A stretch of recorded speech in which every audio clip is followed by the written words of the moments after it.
Muito bom. A gente tem uma mesa muito importante, o seminário inteiro, acho que está todo mundo aprendendo bastante. De fato, é um tema fundamental para a gente conseguir fazer com que a educação avance cada vez mais no país, ainda mais no ensino médio, que acho que aí é um grande desafio que a gente tem hoje. E a nossa mesa é Gestão da Educação, Progressão e Valorização Social da Carreira. Então, eu já vou passar rapidamente aqui para os nossos convidados. Temos 3 convidados com experiências diversas, experiências muito valiosas para a gente poder fazer esse debate. E a gente começa aqui, à minha esquerda, com a Andressa Bus Rocha, que é da Secretaria de Educação do Espírito Santo. Andressa, está com você. Bem, vou falar de pé. Bom dia. Eu falo, então, da Secretaria de Estado da Educação. Queria, inicialmente, agradecer o convite do Instituto Unibanco para participar.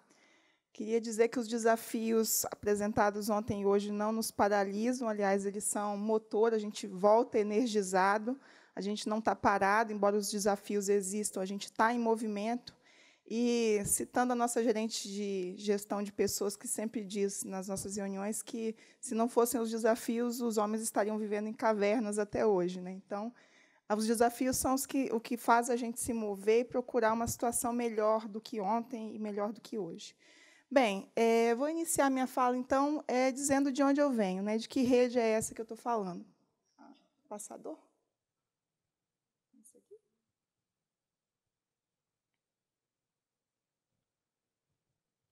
Bom, estou falando da rede estadual do Espírito Santo. Nós estamos divididos em 11 superintendências, temos 395 diretores.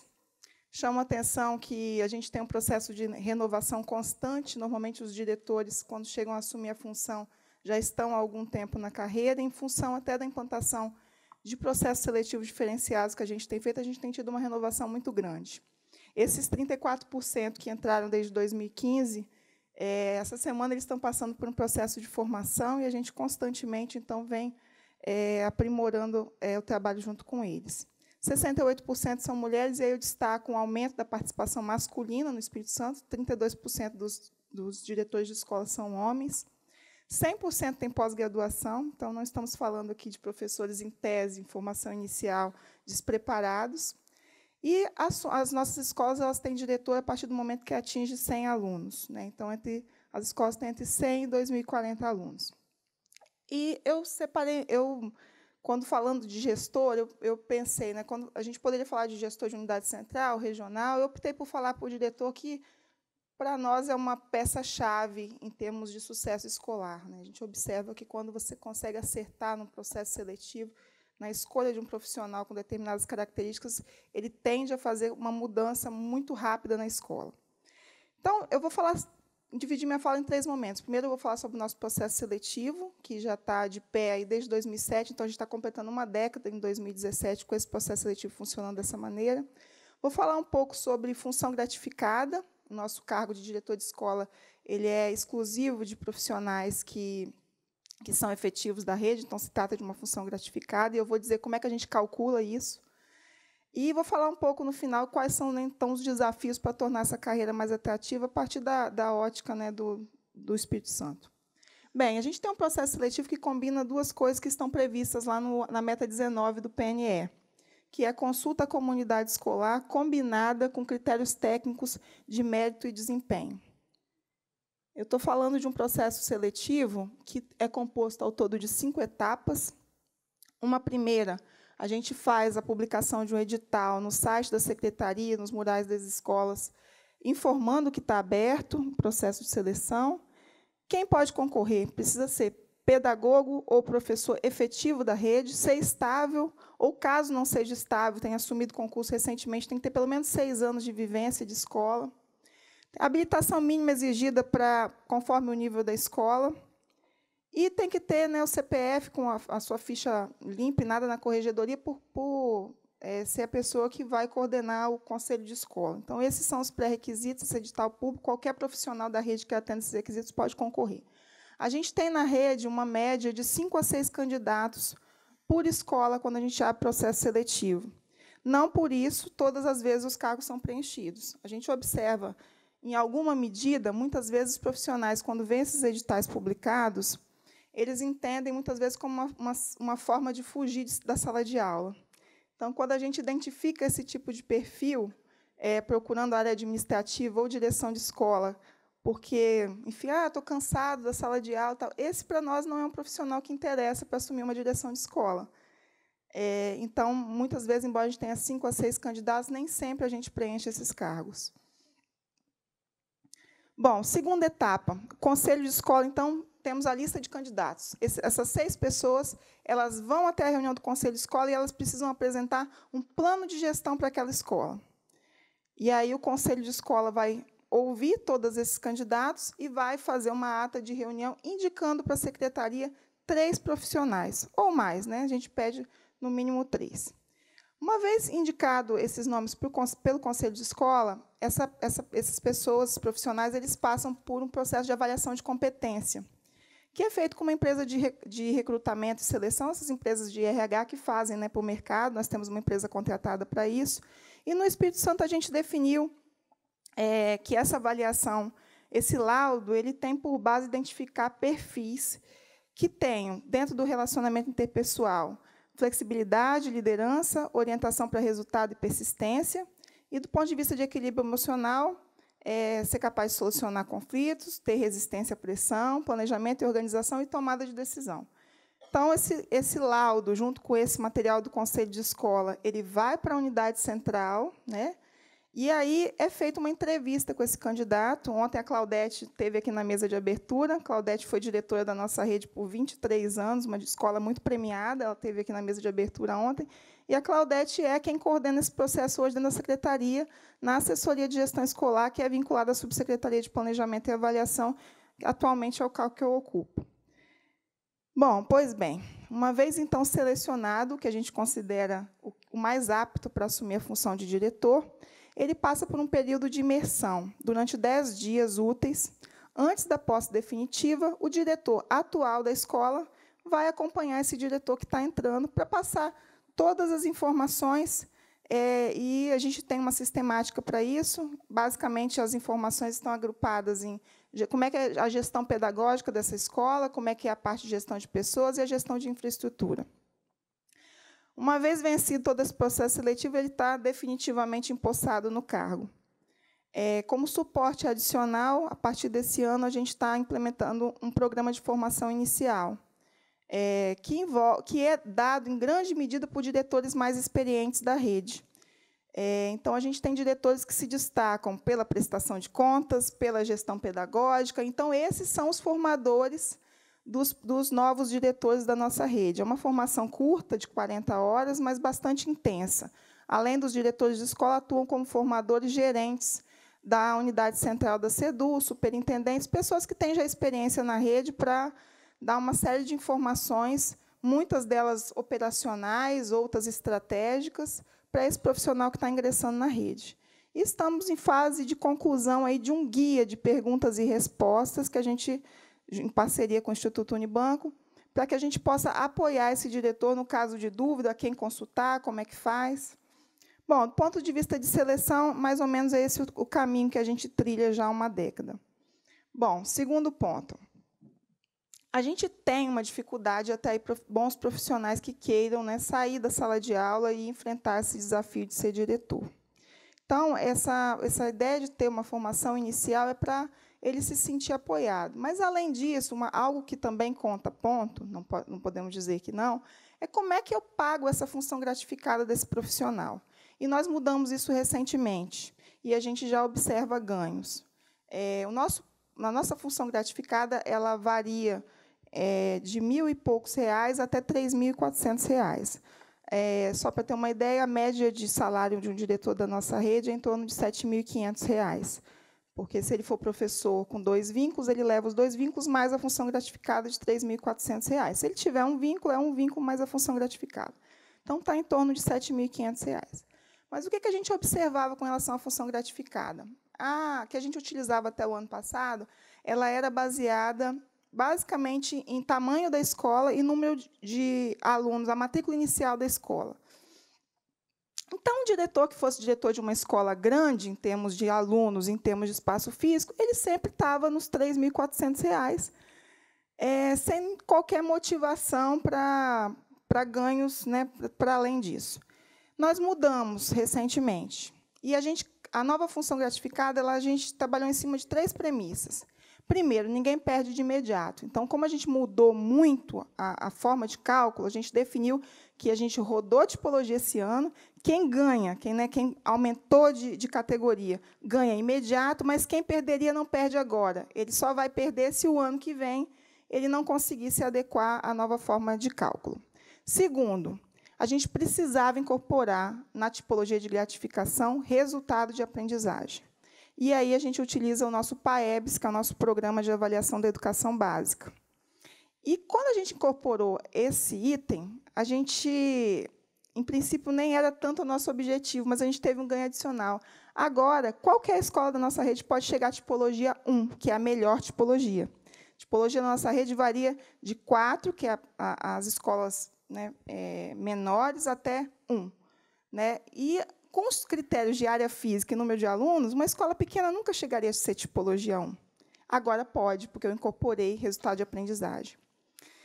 E o terceiro premissa para construir essa função gratificada: reconhece esforço. Então, a gente está dando uma remuneração adicional para as áreas reconhecidamente vulneráveis no nosso Estado. Nós temos um programa dentro do governo do Estado que funciona numa outra secretaria, chamada Ocupação Social, baseado em número de homicídios na faixa etária de 15 a 19 anos e também no número de pessoas fora da escola entre jovens. Então, a gente incorporou a ocupação social e o nível socioeconômico dos alunos, considerando que é mais difícil o aprendizado em determinadas regiões.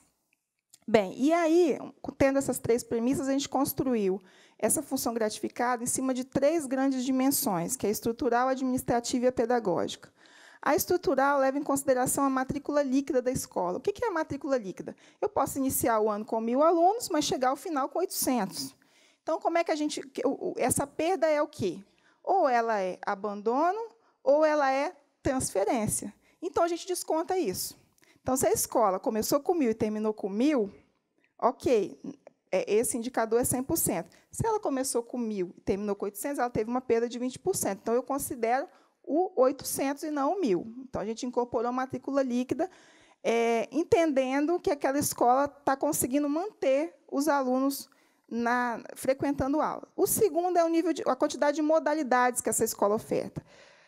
Considerando que uma escola que oferta desde os anos iniciais do fundamental até o médio, e outra que tem só o médio, é mais difícil gerenciar uma escola que tem mais modalidades. Também incorporamos isso como 2 indicadores da dimensão estrutural. Na dimensão administrativa, a gente incorporou a taxa de ocupação das salas de aula e a ocupação por turno. Aqui não é no sentido de ter salas superlotadas, mas que o diretor tenha um olhar também sobre desperdício. Então, quando eu tenho, às vezes, salas muito vazias, 2 turmas no mesmo horário, tendo aula da mesma disciplina, eu poderia juntar essas turmas. E, muitas vezes, o diretor permanece com turmas menores, e nem por isso significa melhor aprendizado, especialmente no ensino médio. Então, a gente incorporou também esse olhar administrativo, porque o gasto com pessoal é o maior gasto das secretarias de educação. E o terceiro é a dimensão pedagógica, que é o que eu já tinha mencionado, do PAEBS. E o PAEBS envolvendo, a gente trabalha com percentual de alunos nos níveis de proficiência, e não com a média geral da escola. Então, para uma escola avançar no ID, ela precisa avançar com todos os alunos, e não só com os melhores.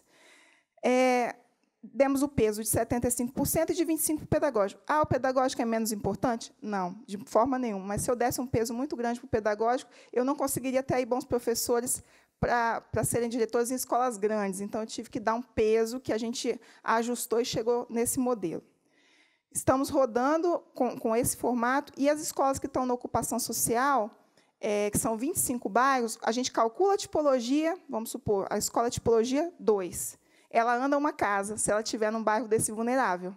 Então, o diretor automaticamente migra para uma remuneração mais atrativa. Como é que eu volto? Pulou um.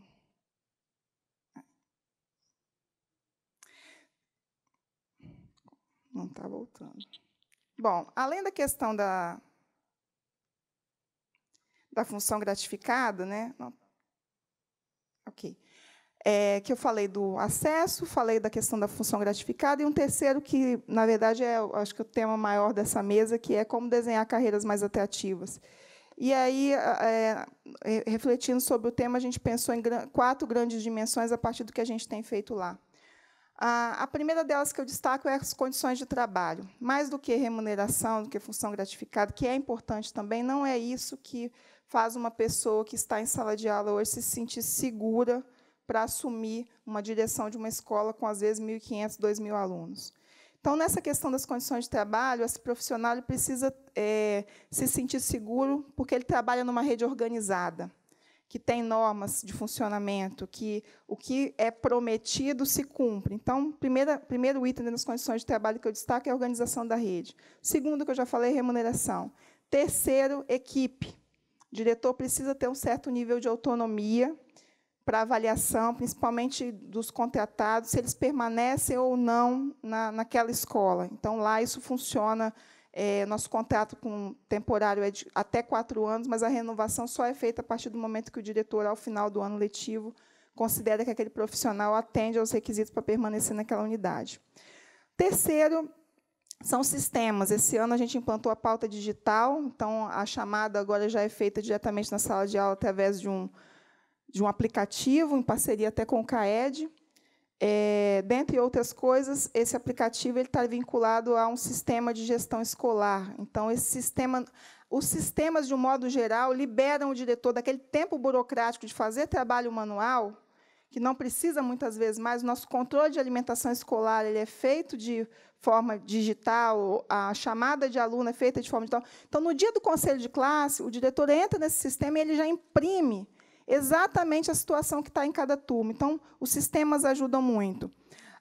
E esse olhar para as áreas vulneráveis. A questão do acesso, eu falei da questão da formação inicial, da tutoria pelos mais experientes, os diretores mais experientes, auxiliarem esses professores que estão, chegando à função de diretor de escola. Do ponto de vista de permanência e desenvolvimento, a gente instituiu, esse ano, um indicador de desenvolvimento da gestão escolar. As escolas estão agrupadas por nível de complexidade. Dentro desse nível de complexidade, existe uma série de critérios que a gente pode avaliar um diretor de um ano para o outro. E eu acho que, mais do que pensar se deve ser estabelecido um tempo mínimo de permanência na gestão escolar ou um tempo máximo, é que a gente faça anualmente a avaliação de desempenho e dê feedback para esse profissional poder avançar. Tem que estar próximo. E aí, falando em estar próximo, eu falo na questão do reconhecimento e do suporte, na necessidade da escuta ativa da unidade central e das superintendências regionais sobre o trabalho desse diretor, de estar perto da supervisão escolar, que é aquele profissional que vai à escola, hoje, no Espírito Santo, através do programa Jovem de Futuro, que essa escuta, de fato, aconteça e ela retorne para as áreas administrativas como problemas que a gente precisa atuar sobre, e não que a gente fique procurando, imaginando o que é o problema para agir sobre ele, mas que a gente parta da situação real. Remuneração variável, a gente tem lá uma bonificação por desempenho, de uma certa forma, essa tipologia agora incorpora essa possibilidade de mobilização que a gente não tinha antes com a tipologia anterior. E a questão das comunidades de prática. A gente está migrando para o ano que vem, processo da superintendência passarem a funcionar por território. Então, ao invés de eu ter especialistas em cada um dos assuntos nas unidades regionais, que eu tenha especialistas, sim, mas no território, que eles tratem não só a escola de forma isolada ou a modalidade de forma isolada, mas que as equipes da superintendência se organizem por território e que esse território, então, a partir das suas percepções, façam, então, o retorno para as áreas administrativas para que isso se volte a se concretizar em políticas públicas. São muitos desafios, a gente está com uma série de coisas caminhando ao mesmo tempo. Eu estou vendo que está faltando 1 minuto para eu terminar, tentei correr ao máximo, mas acho que é um pouco de tudo, que já foi falado ontem e hoje. Acho que cada um que chega só reforça, a necessidade, e a necessidade de a gente trabalhar sobre o concreto. Acho que, basicamente, é isso. Como é que eu trabalho sobre o concreto e como é que as políticas públicas chegam na sala de aula? Quando a gente pensa numa tipologia de diretor, quando a gente pensa num processo legítimo, porque eu considero esse processo nosso, quando esse profissional chega na escola, olha, eu passei num processo seletivo, eu sou efetivo da rede, conselho de escola me viu como uma pessoa apta, a Secretaria de Estado me viu como uma pessoa apta, ele chega com legitimidade para atuar. Não que ele tenha todos os conhecimentos necessários, porque isso vai se construir no dia a dia. Ainda assim, as formações iniciais, mais voltadas para a área de gestão, de administração, de economia, ainda assim, esse profissional, quando sai da academia, ele não pode dizer que ele está pronto para atuar. Ele vai se aperfeiçoando no dia a dia, né? E eu acho que o mais importante é isso no processo de seleção, né? A gente não vê tanto o histórico acadêmico desse profissional. Eu digo que a principal coisa que a gente olha é se ele tem brilho no olho. Se ele tem brilho no olho, se ele tem método. Se ele sabe o que fazer a partir do momento que eu identifico que aquela escola está com o padrão tal de proficiência. Então, acho que a gente deveria investir sobre métodos. E aí eu encerro, porque zerou.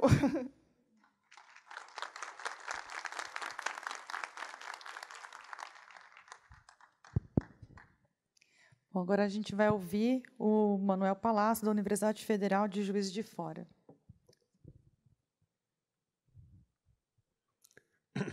Bom dia a todos e a todas. Agradeço ao Instituto Unibanco, ao Ricardo, o convite para estar presente hoje aqui. O tema é de relevância reconhecida por todos. E as perguntas que foram endereçadas a essa mesa, em especial, bastante instigantes.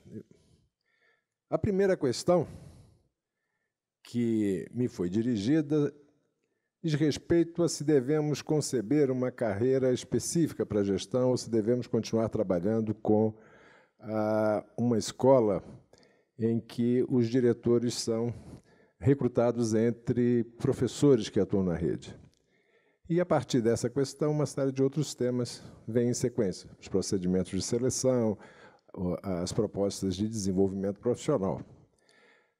Para o tratamento dessa questão carreira ou um cargo específico, uma carreira própria, ou o recrutamento e seleção desses diretores escolares no corpo docente das escolas, eu acho que a pergunta só pode ser respondida se nos perguntarmos que escola é essa que o diretor vai dirigir.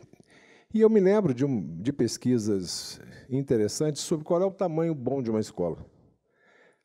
Me lembro que a Valéria Lee fez uma pesquisa e apresentou dados muito interessantes sobre qual é o tamanho que uma escola de nível médio deve ter para assegurar tanto uma variedade curricular significativa quanto uma relação pessoalmente rica entre todos os membros da comunidade. E se eu não me lembro, se a minha memória não está falhando, essa escola teria entre 600 e 900 alunos. Como nós temos aqui escolas com 2 turnos, talvez esse número seja um pouquinho mais... tenhamos escolas um pouco maiores. Mas uma escola com, digamos, 600 alunos, 700 alunos, tem um corpo docente razoavelmente pequeno. E, se há um interesse em manter relações dentro da escola razoavelmente personalizadas, com baixo nível de divisão do trabalho e formalização de funções, é interessante que esse gestor da escola seja uma liderança reconhecida e recrutada no seio do corpo docente das escolas. Então, eu sou amplamente favorável à perspectiva de que sejam professores que atuam na rede os selecionados para o exercício desta função. É claro que pode haver mobilidade de professores selecionados para diretores entre escolas, até porque pode não haver candidatos adequados numa determinada escola. Mas, de qualquer maneira, tem-se um desenho em que o professor que se interessa em exercer uma função de liderança, exercer papéis de gestor, ele pode se candidatar a um processo que deve ser, claro, bem desenhado, e exercer por algum tempo essa função, e não uma carreira específica. A carreira específica traria, na minha visão, a criação de uma burocracia especializada na gestão escolar, o que talvez viesse a prejudicar relações mais horizontais e mais cooperativas no interior da escola. Bom, se essa escola, com 600 alunos e razoavelmente especializada em determinadas etapas e fases da educação básica, tem um diretor com experiência de ensino e passando por um processo seletivo em que qualidades de liderança são reconhecidas, precisamos pensar na forma de selecionar e certificar esse profissional. A experiência do Espírito Santo me parece uma experiência muito rica no sentido de combinar formas de certificação, né, de avaliação de conhecimentos, com processos de consulta, né, à comunidade escolar. Eu acho que esse caminho é um caminho rico. O que nos falta, na minha opinião, são procedimentos de certificação melhor estruturados no país. Eu acho que a criação de padrões nacionais de qualidade para o exercício da função de diretor escolar é uma iniciativa interessante. Acho que ela deveria vir acompanhada da acreditação de instituições que pudessem certificar diretores, porque os parâmetros para o exercício profissional não se realizam sozinhos. Eles precisam contar com instituições que se especializem nessa função. Também não será, é preciso dizer, da noite para o dia, que o país contará com um grupo significativo de instituições com experiência, enfim, uma reflexão bem estruturada na certificação de diretores. Já há uma primeira redação desses parâmetros para o exercício profissional da direção escolar. O MEC chegou a aprovar, como concede a Undime, uma proposta em 2015, ou no 2016, talvez, e essa proposta é uma referência inicial para um trabalho dessa natureza. Agora, a acreditação de instituições, preferencialmente instituições de ensino superior, ou que atuam na área da formação de gestores, para a certificação de diretores, viria a dar corpo a essa iniciativa. Padrões nacionais, evidentemente, não esgotam a questão da formação do diretor, mas, com instituições acreditadas, teríamos condições de estados e municípios buscarem enriquecer esses padrões com intenções e propostas mais locais, sejam estaduais, sejam regionais, por grupos de municípios, e fazer com que a relação entre o processo de seleção de diretores e o processo de certificação venha a conhecer um colorido diversificado, ajustado à necessidade de cada rede, de cada situação singular. Então, uma função com a seleção quer dizer, o diretor sendo uma função e o seu exercício, o exercício dessa função passando pelo crivo de uma certificação por instituições que, ao longo do tempo, fossem acumulando conhecimento nessa difícil tarefa que é certificar diretores, eu acho que é um cenário que me parece bastante interessante. Para essa certificação também, com instituições acreditadas, encontrar mais êxito, eu sou da opinião de que quem certifica não deve formar, porque senão cria um curto-circuito de interesses, né? Então, se uma instituição ela é acreditada para certificar diretores, outras instituições devem se candidatar a serem instituições formadoras.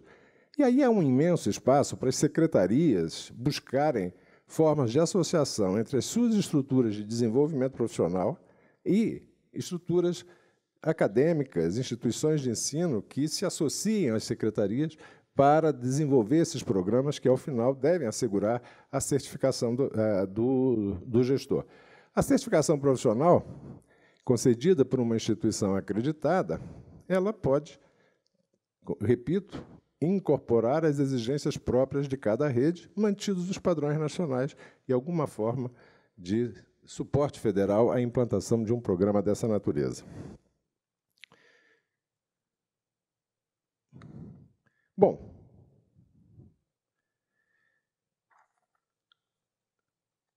eu creio que uma certificação que exerça um papel importante nessa reforma da educação básica que está em curso no país, ela precisaria ter uma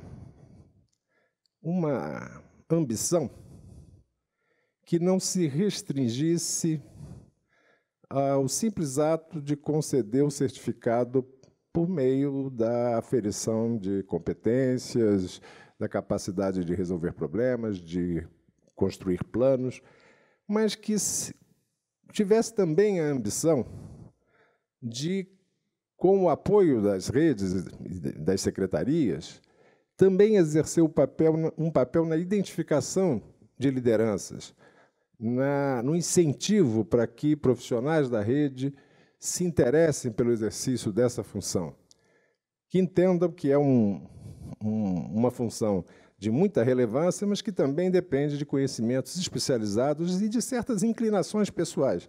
Não é qualquer pessoa, mesmo aquela que é capaz de se dedicar aos estudos e, enfim, extremamente competente na resolução de problemas, que tem, enfim, as inclinações pessoais, as características emocionais necessárias para segurar uma função tão estressante como diretor.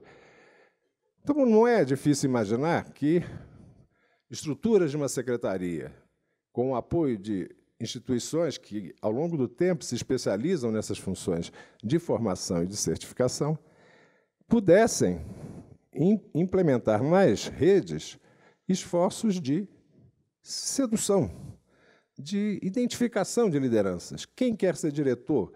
Você tem características interessantes, aí começar um trabalho que tenha a certificação como fim.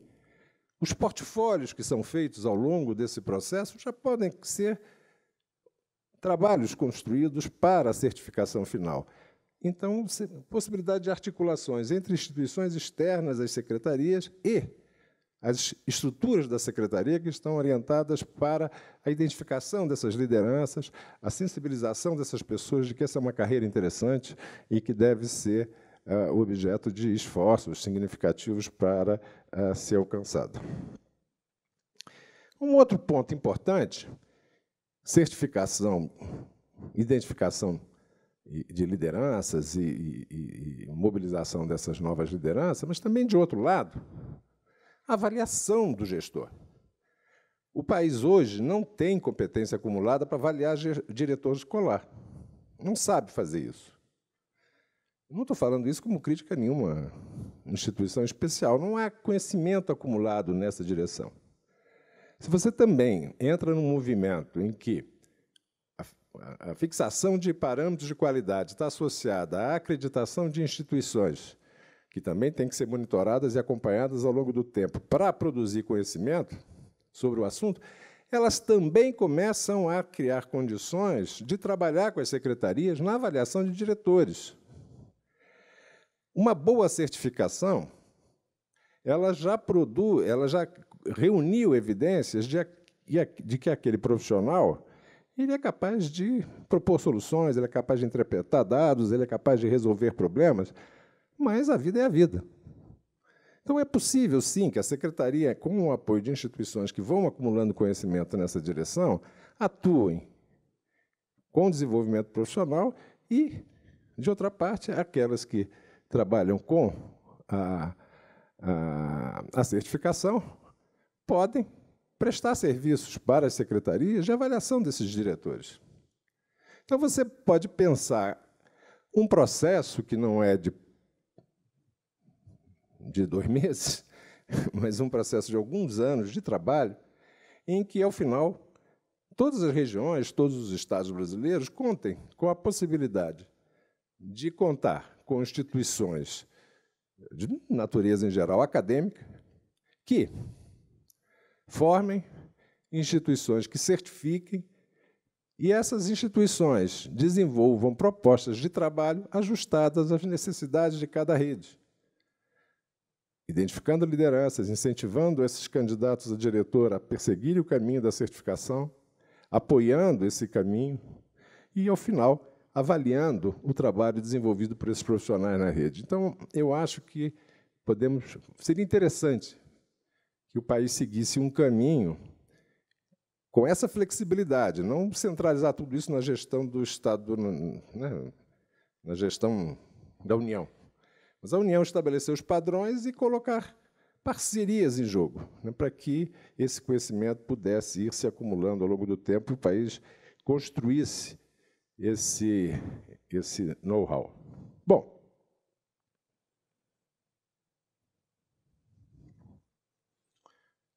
uma certificação que tem que ser temporária, também não pode ser uma certificação para a vida inteira. O fato da certificação ser temporária, você tem uma gratificação que é concedida segundo regras próprias de cada rede. E você associar isso a uma avaliação, esses três elementos permitem construir algum esboço de progressão, de incentivos crescentes ao aprimoramento desse profissional. Só para finalizar, eu acho que um arranjo institucional como esse, que desse potência à estruturação da gestão da educação, e aí vou fazer um parênteses, hein? Gestão da educação, ponto. O setor privado é parte da educação. Nós temos que pensar a formação de diretores também para o setor privado. E também precisamos pensar as políticas de certificação, de avaliação e as políticas de monitoramento das redes também para incluir o setor privado. Hoje, a subregulação do setor privado é óbvia. Você recebe uma autorização e funciona uma escola sem nunca mais alguém perguntar nada do que acontece naquela escola. Nós todos discutimos como se avalia e se monitora e que se estrutura a gestão de redes, que só inclui escolas públicas. As escolas privadas estão sob a regulação dos estados, que precisam começar a trazê-las para a sua alçada. O último comentário que eu queria fazer não era esse, foi só um parêntese. Mas é porque esse é um tema que cada vez mais tem que ser repetido, porque senão a gente vai deixar uma boa parte da educação brasileira fora de qualquer regulação. É que esse gestor, o diretor da escola, o supervisor e as diferentes estruturas que se criam para assegurar a gestão de redes, elas, para atuarem, precisam de sistemas de avaliação e monitoramento razoavelmente complexos, difíceis de serem estruturados da noite para o dia. E aqui é preciso dizer, o Espírito Santo tem uma excelente experiência de construção de um sistema de avaliação e monitoramento. Esses sistemas de avaliação e monitoramento, eles têm que ser capazes de realizar funções que jamais serão alcançadas todas de uma vez. Qual é o estágio que a maior parte dos estados brasileiros encontra-se hoje? Trabalhar com dados de avaliação somativa, aquela que se faz no final das etapas e fases da educação básica, e trabalhar com os dados do censo escolar. Indicadores administrativos, produzidos com dados administrativos, e indicadores de desempenho produzidos por meio da avaliação somativa. O que exerce uma função de responsabilização e, em algumas secretarias de forma mais significativa do que em outras, se associa às necessidades de planejamento da oferta de educação básica. Se nós formos dar um passo a mais na construção de sistemas de avaliação e monitoramento, nós precisamos ter condições de realizar avaliações formativas, com maior ou menor iniciativa da própria escola. Sermos capazes de ter um volume de dados que permita o monitoramento de turmas e alunos, pelo gestor que está na escola, pelo supervisor escolar. Precisamos ter condições de acompanhar processos de gestão e dar suporte à supervisão escolar com informação. Digamos que esse conjunto de informações, de formas de avaliação e monitoramento mais fina, constituem um segundo nível de desenvolvimento dessas funções numa rede de educação básica. O cenário final um nível avançado, que eu acho desejável, ele incluiria também práticas mais centradas em processos reflexivos, de autoavaliação escolar, baseado em evidências, sim, mas organizados com maior autonomia e subsidiados com um suporte importante desse sistema de avaliação e monitoramento mais sofisticado a que faço menção. E a certificação de diretores é o coroamento desse processo, na medida em que são diretores escolares e supervisores escolares os principais usuários, os que dão vida, que usam qualquer informação produzida de modo sistemático na gestão das redes. Não, faltam 20 segundos, eu pensei que esse vermelho aqui eu já achei que estou fora das regras. Não, ainda tem 14 segundos. Então, esse último comentário foi só para dizer o seguinte: não adianta de muita coisa você imaginar um processo de certificação de gestores mais complexo, um desenvolvimento profissional mais complexo, se esse gestor, ao iniciar as suas atividades, não tem ao seu lado sistemas de monitoramento e avaliação que coloquem a informação necessária à sua função ali ao alcance para o seu dia a dia. Muito obrigado pelo convite. Muito bom. Agora a gente ouve a Cláudia Santa Rosa, que é secretária do Estado de Educação e da Cultura do Rio Grande do Norte. Cláudia, com você. Ai, obrigada. Gente, Deus me salve, porque minha garganta não está boa. Eu estou tossindo, já bebi muita água, daqui a pouco vou precisar sair correndo aqui. Mas, enfim, eu quero cumprimentar a Priscila, Manuel Palácios, Andressa, encantada com a sua apresentação. Já estou querendo muito ir para lá, viu, Haroldo? Para o Espírito Santo conhecer. Como é? E tem muqueca, não é? Melhor ainda. Cumprimentar os meus colegas, secretários que estão aqui, agradecer ao Instituto Unibanco, não é, pelo convite para estar nesta mesa e dizer assim que há um ano, não é, eu estava aí na plateia, neste seminário, e fizemos a primeira conversa para que o Jovem de Futuro chegasse ao Rio Grande do Norte. E aí é muito bom hoje, não é, saber que eu não vi ontem, mas a mesa que teve uma diretora, uma gestora, não é, lá do Rio Grande do Norte, foi muito bonito, as trocas que fizeram, e eu só sei notícias boas do que aconteceu desde ontem aqui no seminário. Então, parabéns, Ricardo. E, enfim, eu vou, de certa forma, né, acho que essa mesa, essa sala aqui de visitas, poderia ter até acabado na fala do Palácios, porque acho que já foi dito tudo, ou quase tudo, não é, sobre essa temática. Falar sobre educação e valorização do profissional gestor é também a gente pensar na valorização da educação e, de modo especial, da educação pública, valorização do professor, valorização do servidor, de quem atua na educação, que acho que é uma questão bastante complexa e ainda com muitos pontos em aberto e mal resolvido. Mas penso que tratar especificamente da questão do gestor, né, eu trouxe algumas, enfim, já fiz besteira. Você volta aqui, homem. Tá.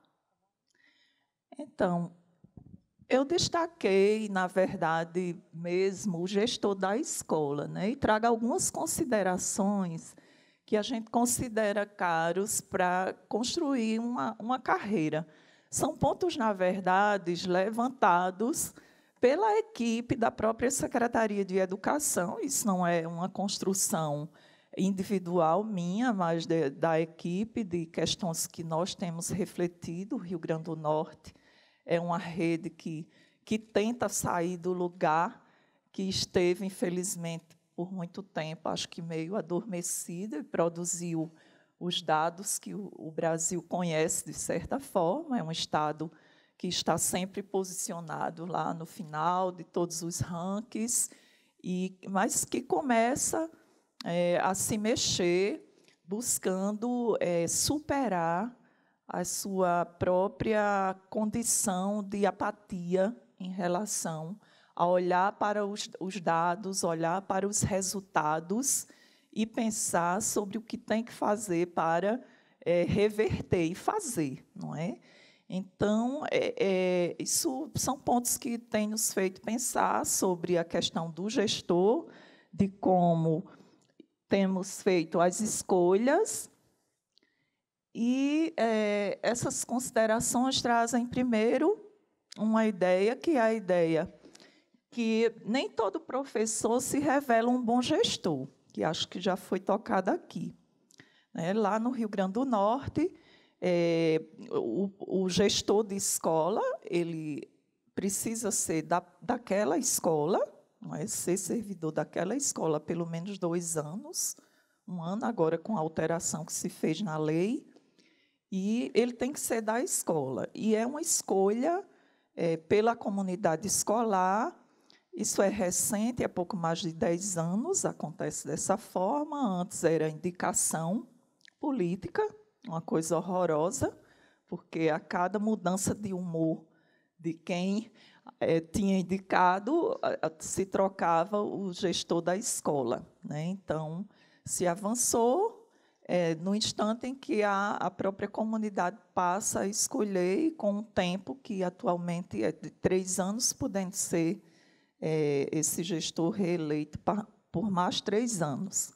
Mas o nosso entendimento é que não basta, né, porque o gestor tem atribuições, competências que eu não vou aqui destacar, porque já foram realçadas. Alex fez isso muito bem, Andressa tocou, enfim, as falas vêm todas aqui nessa direção de situar esses saberes, essas competências que o gestor precisa ter. Então, não basta ser professor para ser um gestor.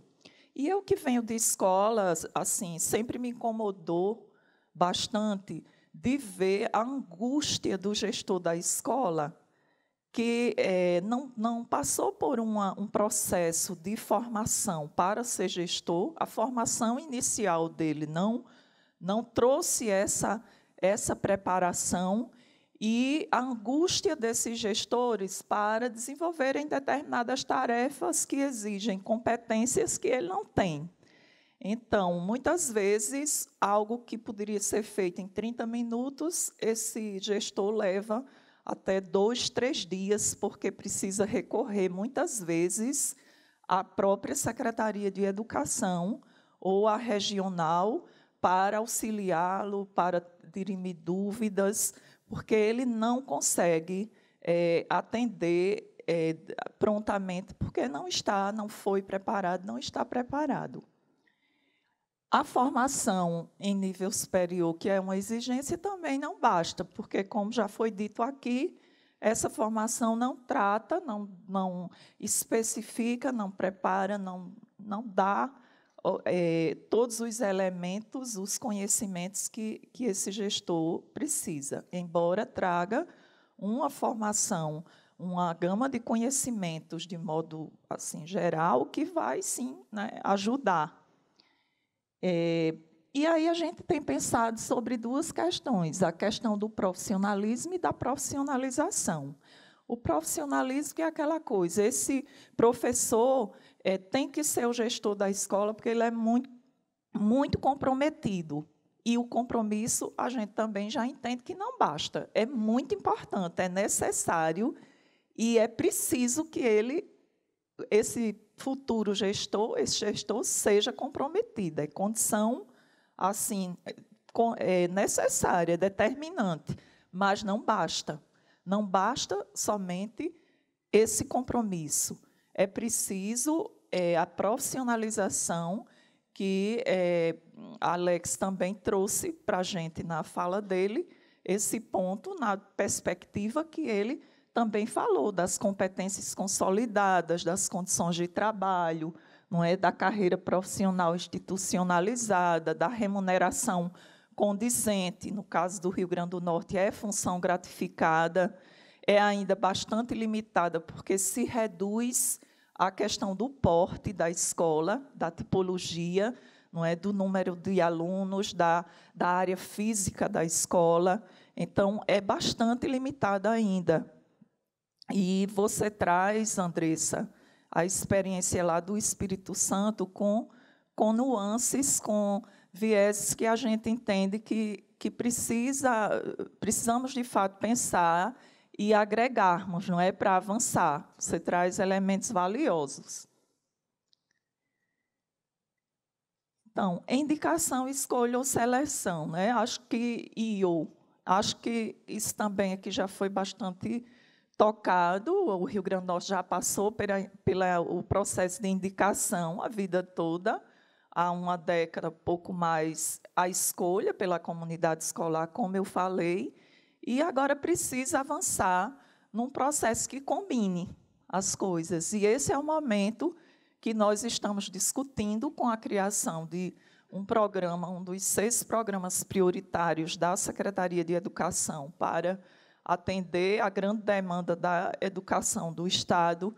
E, à luz do Plano Estadual de Educação, um dos 6 programas é justamente o Progestar, que se volta para as questões ligadas à gestão e que passa por ele todas essas discussões ligadas à escolha, à definição do gestor da escola, questões de remuneração, escolas pequenas que conseguem responder, mas escolas pequenas, outras que não conseguem. Então, você traz palácios em relação ao número, não é, de alunos da escola. Acho que diz muito o que para a gente pensa muito sobre essa questão, porque temos as realidades de escolas que têm um número reduzido de alunos e têm resultados extraordinários, mas há escolas, igualmente, com um número pequeno de alunos que não conseguem responder. Então, a questão não é exatamente o número de alunos. E as competências que a gente hoje lá se volta, o foco maior, não é para considerar nesse gestor os conhecimentos decorrentes da formação inicial, basicamente os conhecimentos de gestão em processos pedagógico, administrativo e financeiro, que é uma dificuldade imensa. Os nossos gestores têm dificuldades sérias em relação ao domínio das competências ligadas ao administrativo e ao financeiro, e, por sua vez, por precisarem se dedicar tanto a essas dimensões, acabam não se envolvendo ou se envolvendo muito pouco no pedagógico e se transformam, por sua vez, em gestores meramente burocratas, não é, que atendem às demandas da burocracia de escolas que hoje são pequenas empresas, não é, pensando em toda a gestão de recursos que faz, nos repasses e na gestão que esse profissional precisa fazer, e a própria administração do tempo dele, em função de tudo que ele tem que dar conta e da dificuldade decorrente da falta da formação, acaba fazendo com que esse pedagógico fique esquecido, quando a gente precisa, cada vez mais, o centro de todo o processo seja a aprendizagem, sejam os estudantes e a aprendizagem deles. E isso termina sendo um pouco deixado de lado. A experiência que já foi tocada aqui, não é, a questão dos os gestores mais experientes, que sempre têm todas as redes, até aquelas com mais dificuldades, como é o caso do Rio Grande do Norte, há gestores fantásticos e eles são sempre inspiração para os demais. E, cada vez mais, a gente busca formatos de encontros, de reuniões que eles possam trocar, justamente para que os mais experientes e que têm resultados, alcançam resultados exitosos, possam jogar luzes sobre aqueles que precisam transformar, não é, as suas práticas e avançar. E a questão dos planos de gestão, que também já foi tocada aqui, isso está na proposta do Rio Grande do Norte. Esse gestor precisa ter um plano de gestão e que, cada vez mais, esse plano não pode ser só um plano de papel, não é? A gente se dá conta que, em muitos casos, o plano é elaborado para atender a uma exigência do processo, não é? Do processo de escolha. Ele tem que ter um plano e, quando a gente pensa em qualidade da educação, em qualidade da escola pública, é pensar que a gente precisa aprender a planejar e também a avaliar, não é? A executar bem e avaliar. E um problema muito sério que a gente acaba esbarrando nos processos de escolhas, como chamamos, democráticas, a comunidade que escolhe. A gente se depara com uma dificuldade. Como fazer essa comunidade saber escolher? Quando o modelo é um modelo que se restringe à eleição, à escolha feita pela comunidade escolar. Acaba, em muitos casos, isso não acontece nos outros estados, mas lá no Rio Grande do Norte ainda acontece, acaba em algumas escolas se reproduzindo o modelo das eleições convencionais, há verdadeiras disputas dentro da escola e racham as escolas. E o que acontece? É quem consegue discursar melhor, convencer melhor, e não exatamente o peso de quem tem, a partida, maiores condições de fazer bem a gestão da escola.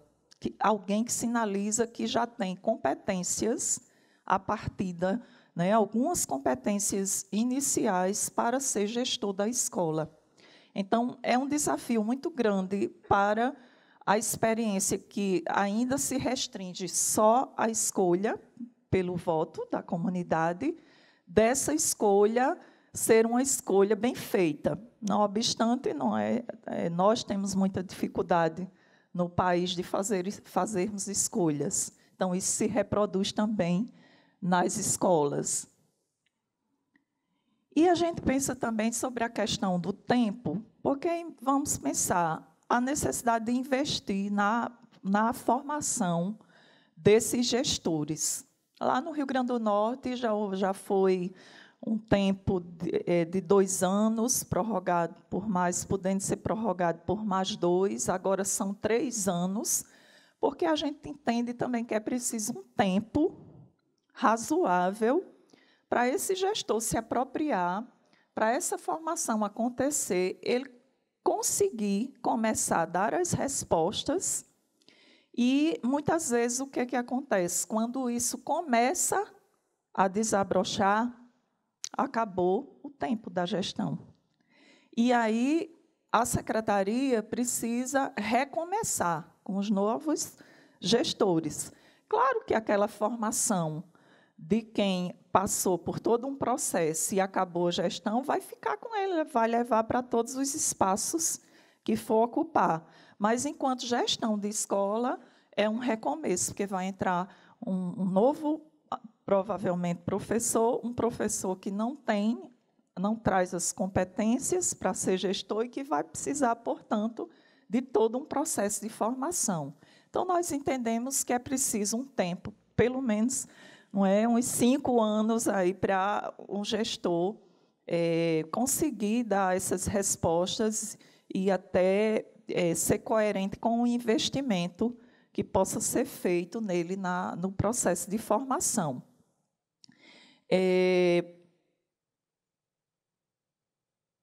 Os espaços de formação e trocas, a gente, eu até já falei de certa forma, entende que eles precisam ser potencializados, não é? Cada vez mais. E lá no Rio Grande do Norte tem sido uma mais-valia o Jovem de Futuro. Lá tem nos ensinado bastante o circuito de gestão e tem permitido que a gente, com maior frequência, reúna os gestores e acaba, de certa forma, isso também influenciando em toda a rede, por exemplo.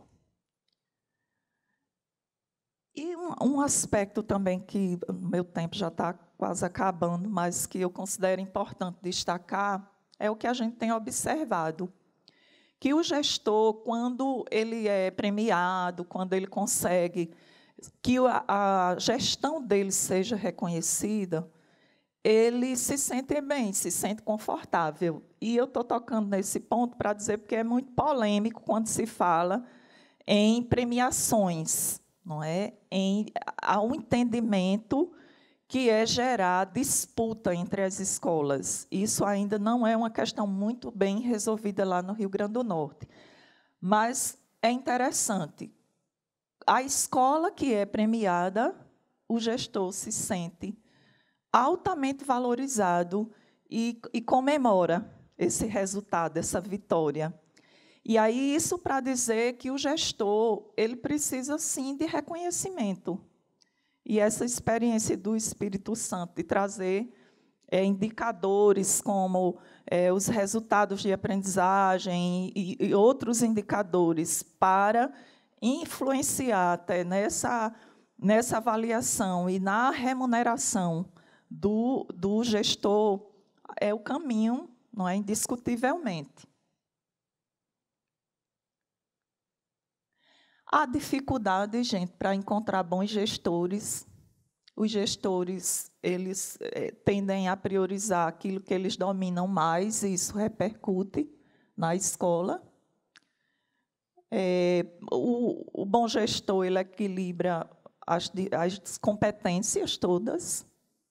A gente entende que o governo federal precisa fomentar cursos de especialização, mestrado profissional, o que for, e as secretarias liderarem, não é, o processo de avaliação de desempenho, que possam fortalecer a carreira, enfim, mas é preciso aí dividir melhor essas responsabilidades.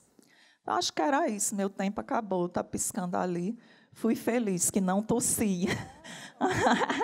Deu certo, né? Obrigada. Obrigada, Cláudia. Eu vou fazer aqui uma fala bem curta, como mediadora, dos principais elementos e aí também tentando amarrar um pouco do que a gente ouviu aqui nessa mesa. Acho que, primeiro, e aí um reconhecimento ao trabalho do Instituto Unibanco, o Ricardo, toda a equipe, Mirella, Alexandro, Alan, enfim, eu não vou nem começar a citar, porque eu vou esquecer um monte de gente, com certeza, mas acho que é incrível realmente colocar a gestão como um tema para ser discutido, porque quando a gente vai, e aí a gente ouviu isso muito aqui, quando a gente começa a debater políticas educacionais, o que são essas políticas? Elas são combinações de vários insumos. Tem o insumo do tempo, o insumo do espaço, do financiamento, da gestão e dos conhecimentos e relações, né? Todas as políticas elas articulam esses 5 grandes campos de insumos, e o da gestão ele é muito pouco debatido, né? A gente debate bastante financiamento da educação, a gente debate bastante a questão dos espaços, infraestrutura da escola, os territórios, né? Como que é uma boa escola. A gente também discute bastante no país em relação a tempo integral, tempo de exposição à aprendizagem, os tempos, né? A Cláudia também falou bastante de tempo aqui. Conhecimentos e relações, acho que a gente discute menos, né? Acho que a gente tem que realmente discutir mais. E gestão sempre fica aquele tema que é meio assim, está dado, né? A gente entende. Você entendeu o que é gestão? Então, pois é, gestão, tem que ter gestão. E aí a gente não debate exatamente o que é uma boa gestão, para além daquilo que a boa gestão é aquela que dá bons resultados. Isso a gente já sabe. Agora, o que faz, né, o que leva uma gestão a dar bons resultados e a especificidade da gestão educacional, que muitas vezes se confunde com outros tipos de gestão. Então, acho que o Alexandre também tocou nesse assunto na mesa anterior. Então, como criar esse campo de convergência em relação ao que é uma boa gestão escolar, uma boa gestão da educação. E aí, nas suas diversas dimensões. Aqui, de novo, na nossa mesa, essas dimensões todas também apareceram de diversas formas, né? Então, desde uma governança O Manuel falou muito desses arranjos institucionais, né? Então, essa governança maior, que dá uma direção, que dá uma clareza, gestão de secretaria, gestão de escola, gestão de sala de aula. Então, assim, como que a gente diferencia isso tudo e cria esse campo de convergência em relação à gestão na educação, né? Não só para além da educação escolar, mas na educação, tendo a gestão da escola como um campo muito, muito importante. Então, acho que esse aqui é uma grande mensagem. E aí, fazendo o gancho com isso, Ricardo, acho que também apareceram vários elementos, desde ontem, hoje também, mas vários elementos, e na sequência até dos seminários que vocês já vêm produzindo e promovendo, uma série de convergências em relação à criação de uma visão mais sistêmica disso. Eu acho que isso também que falta, né? O Alexandre vem falando bastante disso também. Assim, como que a gente cria uma visão sistêmica, porque, em geral, e é natural, que cada um aporte e acabe focando num elemento, isso é importante, mas focar nesse elemento, ele traz muito mais resultados se a gente tem bem clara essa visão sistêmica. Então, tanto a Andressa, o Manuel, a Cláudia, os três trouxeram esses elementos todos. Claro que isso ainda precisa ser mais organizado, eu acho, né? Eu acho que aí tem uma liderança do Instituto muito importante nesse debate, dessa criação dessa visão sistêmica, mas que é atratividade, seleção, acolhimento, formação e certificação, desenvolvimento contínuo, avaliação, monitoramento, carreira e remuneração, reconhecimento e que volta para a atratividade e a gente gira essa roda, né? Então, assim, acho que tem uma visão sistêmica aqui que ela não foi apresentada dessa forma, mas ela aparece o tempo inteiro nas falas aqui, tendo como centro o que é responder essa pergunta, o que é um bom gestor, o que um bom gestor escolar e equipe gestora escolar tem que saber fazer, né? O que é isso, né? Acho que isso aqui também é algo que precisa ainda de mais tempo para a gente poder avançar no país e criar essa convergência em relação a isso, que nunca é consenso, né? Eu não gosto de falar em consenso, mas esse campo de convergência para a gente poder começar a avançar mais nisso.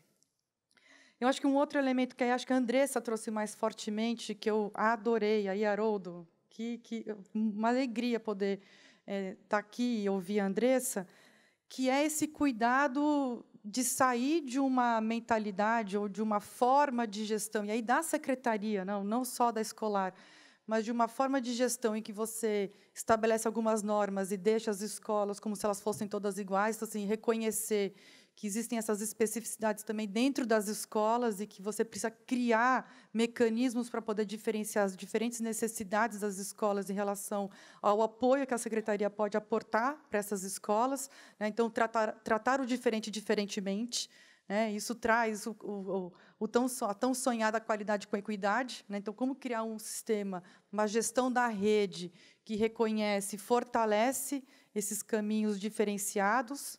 Acho que isso aí foi uma mensagem importantíssima da Andressa. E como quarto elemento, aqui que também já está finalizando o meu tempo, mas assim, como quarto elemento, eu queria destacar uma palavra que está no tema da mesa, que é progressividade. Foi muito importante, não sei se foi a ideia da Mirella, mas eu acho que a ideia de progressividade é muito importante a gente começar a falar, justamente por conta daquilo que a Cláudia falou. Eu vou dizer em outras palavras, tá, Cláudia? Mas, assim, olha, eu recebi uma rede que ficou anos estagnada, né, com baixos resultados. A gente tem uma inércia enorme, principalmente no ensino médio, né? Então, assim, no 5º ano, a gente tem aí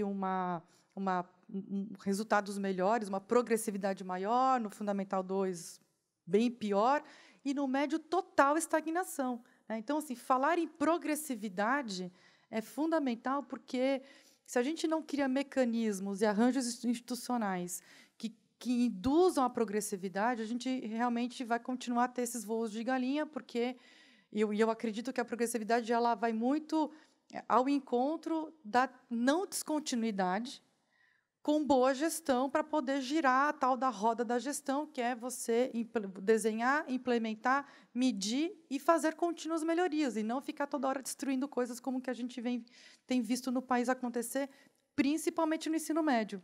Muito mais no ensino médio do que no Fundamental 1. né? Eu acho que, de certa forma, até explica essa diferença de resultados. Tem milhões de outros fatores também. Mas parar de ficar inventando tantas coisas para o ensino médio, tantas pirotecnias, é importante. E ter clareza que a gestão ela tem que ser desenhada para criar essa progressividade. Então, acho que foi muito feliz a escolha do nome do painel, de juntar progressividade com gestão, né? Porque gestão para não progressividade, acho que a gente tem que também ter uma ideia mais forte no país de ser muito obsessivo em não admitir retrocesso na educação. Então, a ideia de progressividade é muito importante. Então, acho que também precisa criar mais acúmulo em relação a isso no Brasil. Quais são essas medidas para garantir progressividade? Isso é muito importante. Então, com isso, eu só amarrar aqui um pouquinho as 3 falas, que foram 3 falas muito ricas e que trouxeram elementos bem importantes para a gente avançar nesse debate. Então, com isso, eu abro agora para as perguntas. A gente tem o microfone aberto para as perguntas e depois a mesa aqui responde e a gente encerra essa segunda mesa da manhã.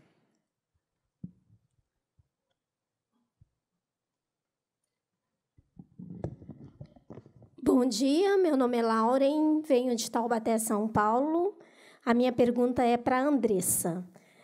Nós gostaríamos de saber como é composta a equipe gestora e se os demais membros da equipe gestora também têm participação na valorização dos seus salários. Obrigada. Bom dia a todos, ou boa tarde. Eu sou João Nascimento, eu estudo pedagogia, estou no final do curso, embora já tenha feito alguns cursos antes na USP. Eu tenho 2 questões para o professor Palácio e para a Cláudia Santa Rosa. Antes de fazer a questão, eu queria que cada um deles falasse qual a sua área de formação, o que eles fizeram na escola e na universidade. Tá? E hoje, o que eles fazem especificamente. A questão para o professor Palácio, ele falou que precisa haver a certificação de diretores e a acreditação das instituições de ensino superior. Eu queria que ele explicasse de que modo isso é feito, como, onde, quando. Né? Para a Cláudia, ela citou que lá no RN, inclusive, por acaso, eu sou de lá, vim de lá com 8 anos de idade, que ela explicasse como é feito. Ela falou que lá o gestor escolar é feito a eleição na escola e também por critério de seleção. Por favor, explica como é que é feito esse critério de seleção e se é os dois juntos, se a eleição da equipe escolar mais essa seleção, ou se é a parte, de que modo é feito e quando. E para os dois, é uma questão. É melhor ter um gestor ditador que faz assédio moral, mas a escola funciona bem, os alunos, por medo, não têm boas notas, ou é melhor um diretor que não é tão duro, os alunos gostam da escola, os professores gostam de atuar na escola, porém, as notas não são tão altas, né?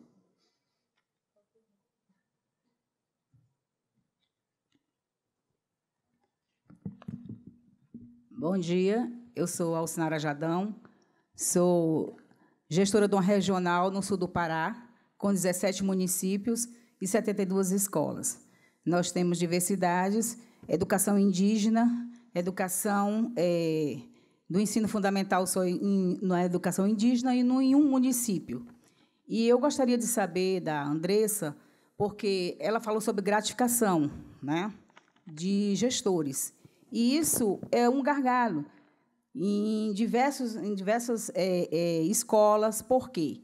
Uma escola que tem X número de alunos, e quando a gente vai fazer uma auditoria, a gente verifica que aqueles alunos eles não são, na realidade, aquela quantidade de alunos. Então, você verifica que os alunos eles foram colocados lá porque ele gera despesa, que ele vai gerar carga horária de professor, vai gerar servidores, mas ele não gera a receita na realidade. E também eu gostaria de saber que, para essa gratificação, esses servidores, eles têm dedicação exclusiva, eles só são da rede estadual, eles não são da rede municipal, porque acontece na nossa região ele ser um diretor do município, ou vice-diretor do município, ou ele ser professor do município e gestor no Estado. Então, eu gostaria de saber se, para esse tipo que vocês estabelecem, se ele só é do Estado. Obrigada.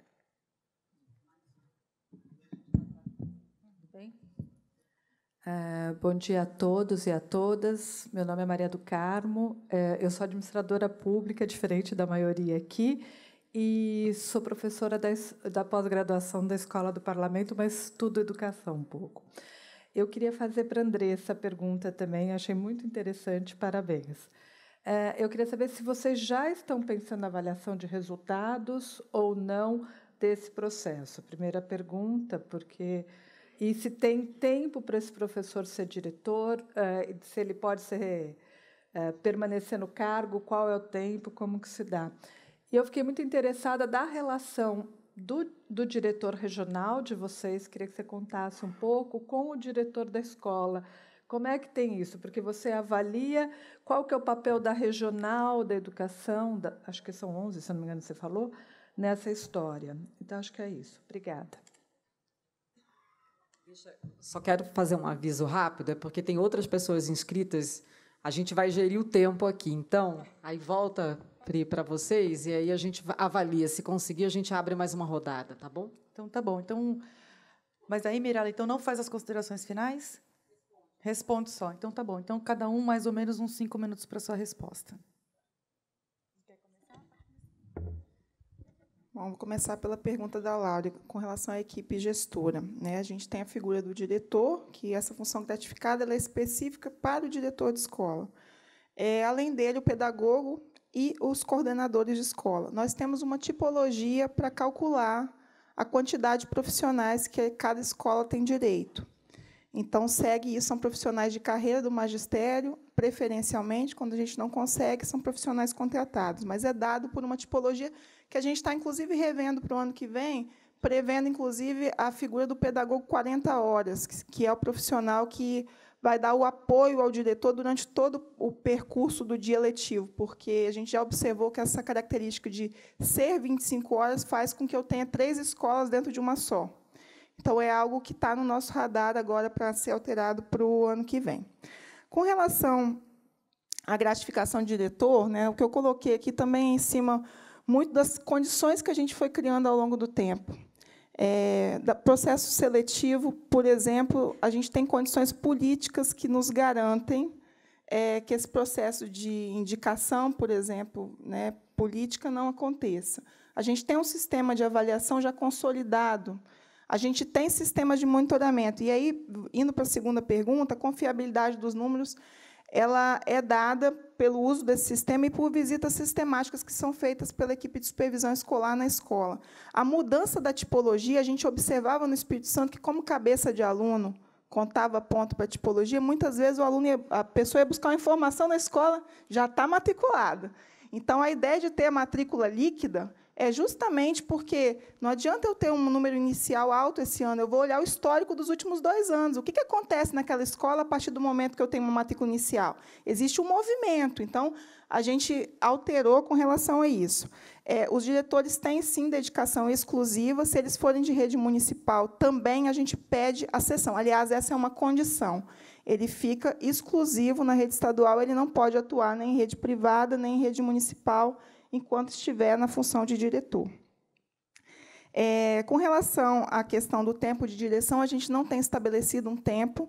O que a gente está procurando com os mecanismos que estamos criando é a avaliação anual para feedback e que também nos dê um parâmetro objetivo de dispensa de diretor, quando for o caso. Então, a gente não tem um tempo estabelecido. A gente ainda não tem também avaliação de resultado dessa tipologia. Eu trouxe para vocês foi pago agora o primeiro mês em cima da tipologia, mas a gente observa a mudança de comportamento já de diretores. Como a área física não importa tanto mais, Já tem casos de diretores, olha, o ano que vem aquele anexo eu não vou precisar usar mais, eu consigo acomodar todo mundo no prédio principal. E isso tem repercussão do ponto de vista de contratação de vigilância, de limpeza. Então, assim, a gente tentou alinhar a política com o que a gente tinha de métrica objetiva, porque não dá para pagar uma tipologia com base em critérios subjetivos. Então, o que a gente tinha e o que a gente podia fazer melhor com o que a gente tinha em mãos para fazer. Então, a gente ainda não tem avaliação de resultado. A gente deve começar a observar isso a partir do ano que vem. Muito em cima da questão estrutural e da administrativa. Da pedagógica, eu sei que é uma questão, né, de mais longo prazo, mas, por exemplo, com relação à ocupação de turmas e turnos, a gente está iniciando agora o processo de chamada pública para a matrícula do ano que vem. E a gente já está observando um cuidado maior com relação a como é que eu ocupo esse espaço da escola. Acho que respondi as 3, penso eu.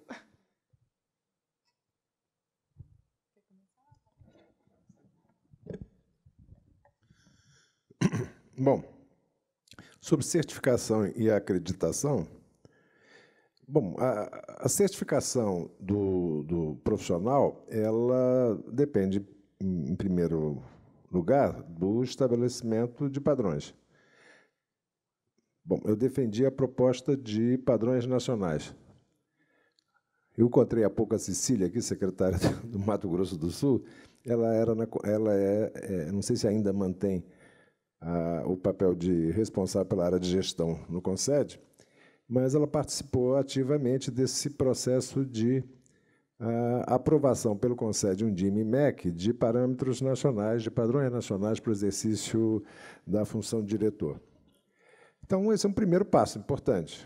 Afinal de contas, o que deve caracterizar, quais competências, né, estão associadas a um exercício profissional da direção escolar adequado. Entre os padrões e a sua operacionalização, instituições especializadas na construção de instrumentos e na avaliação desses candidatos à certificação profissional, elas têm que entrar em cena. Eu tenho um diagnóstico de que o país precisa ainda avançar nesse terreno. Ainda não temos um conjunto significativo de instituições que possam atuar em todo o Brasil, fazendo com que esses padrões de qualidade do exercício profissional da direção escolar se traduzam em propostas de acompanhamento, apreciação e certificação do que fazem os profissionais que atuam na área. A ideia de termos instituições acreditadas é a ideia de criar uma maneira dos diferentes entes federados, estados e municípios, se associarem com mais liberdade a organizações reconhecidas, acreditadas pela União. Digamos, se a União for o ente federado que chancela, né, pelo Ministério da Educação, esses padrões, ele pode acreditar em instituições que desenvolverão projetos ajustados às necessidades de cada rede, municípios, enfim, formas diferentes dos entes federados procurarem trabalhar a questão da certificação e da avaliação dos diretores. Eu acho melhor do que você criar uma agência federal para desenvolver essas atividades. Então, você teria instituições acreditadas para trabalharem com os parâmetros, os padrões nacionais. Eu nunca sei se eu chamo padrão ou parâmetro, porque tem gente que não gosta de padrão, aí eu falo parâmetro. Mas são padrões nacionais para o exercício profissional da direção escolar. Então, seriam instituições acreditadas e que teriam que, obviamente, ser avaliadas, né, quanto à qualidade do trabalho que realizam e que teriam que, ao longo do tempo, formar profissionais que soubessem trabalhar com isso. Isso é um trabalho que demanda algum tempo, né? Hoje você não tem essas equipes constituídas no país.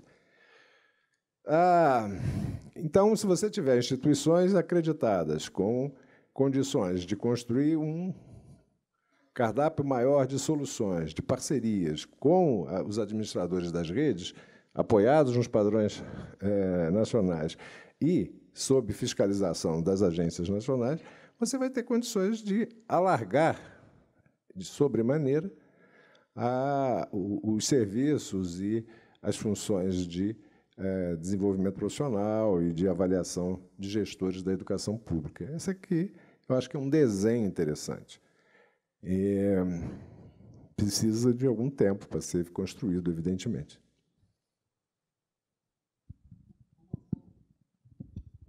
Alô? A minha formação. A minha formação é esotérica. Eu tenho uma história assim que eu acho que é muito singular. Eu sou graduado em Engenharia de Comunicações e fiz mestrado e doutorado em Ciências Sociais e sou professor da Faculdade de Educação. Portanto, ela eu acho que é um exemplo de que a vida é a vida, né? Você vai... Bom, cumprimentar meu conterrâneo, não é, que fez a pergunta, saiu do Rio Grande do Norte aos 8 anos, mas, enfim, é de lá. Dizer para você que lá, não é, nas nossas escolas, já foi, até o ano de 2006, a escolha do gestor era por indicação política. Depois passou a ser a escolha através do voto da comunidade escolar. O candidato, ele primeiro precisa participar de uma formação. Essa formação é feita durante os meses que antecedem ao dia da eleição. É condição para ele concorrer, fazer essa formação e em seguida, apresentar um plano para a comunidade escolar e para a Secretaria de Educação.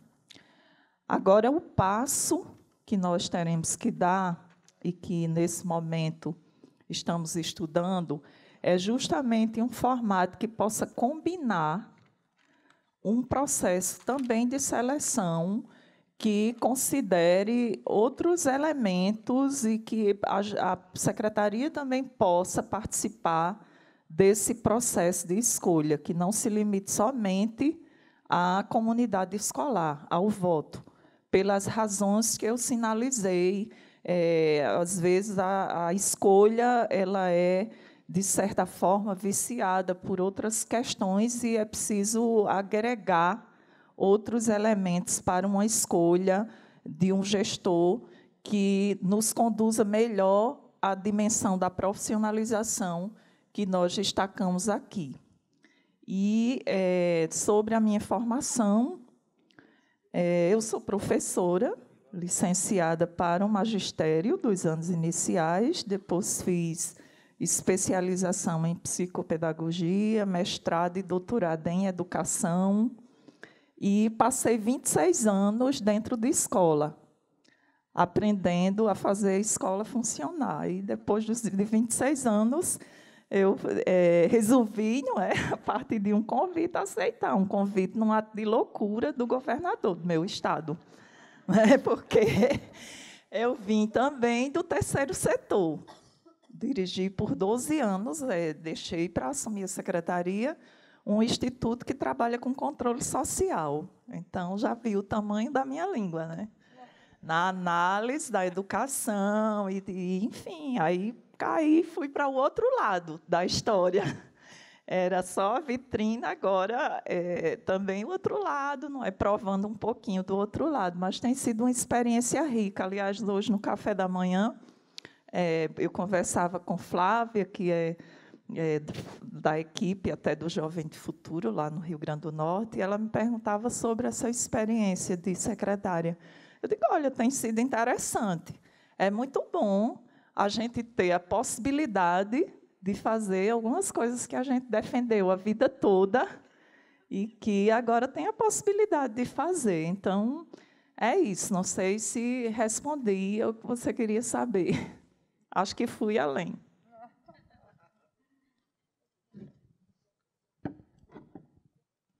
Mirela, vai dar tempo?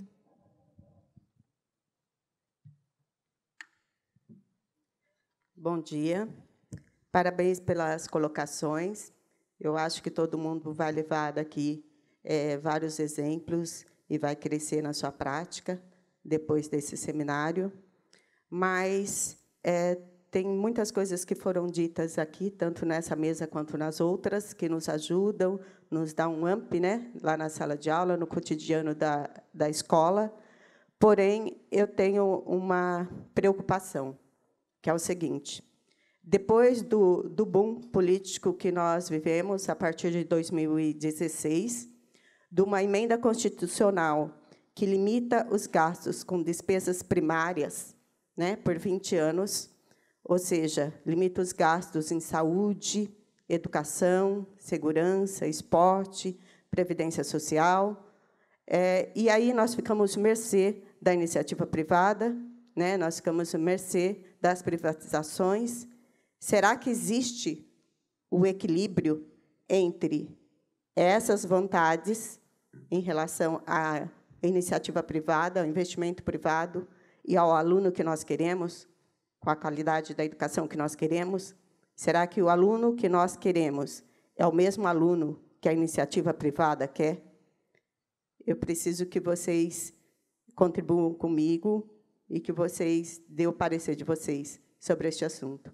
Existe esse equilíbrio?